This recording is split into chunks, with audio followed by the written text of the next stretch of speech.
बिझनेसमध्ये स्वतःला झोकून टाकताना ओके इंटरनल लॉस होतो मॅम. म्हणजे सक्सेस मिळवताना एक इंटरनल लॉस होतो शरीराचा, मनाचा. त्याचं संतुलन आपण कसं ठेवू शकतो आणि स्टील आपण सक्सेसफुल कसं बनू शकतो? Very good. आणि हा आता रिसेंटली सगळ्यांचाच आहे, म्हणजे बिझनेस करणाऱ्यांचा आहे, IT सेक्टरवाल्या लोकांचा आहे. सी झालंय काय की कुठलाही नवीन गोष्ट करतोय किंवा बिझनेस करत असताना पर्टिक्युलरली तुमच्या पैशाची, झोपेची आणि मानसिकतेचा इनबॅलन्स होतो.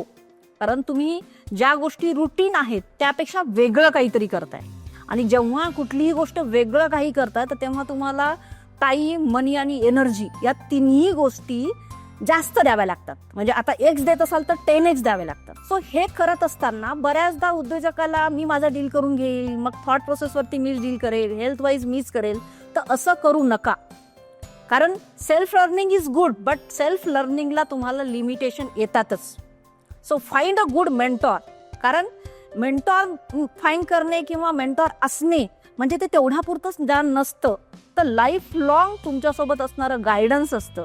सो उद्योजकांनी आपण मेंटर शोधावा, एखादा गाईड घ्यावा, सतत लर्निंग करावी, सो दॅट जसं तू म्हणाला तसं त्यांची मानसिकता, शरीर दोन्ही ठिकाणी बॅलन्स येऊ शकतो.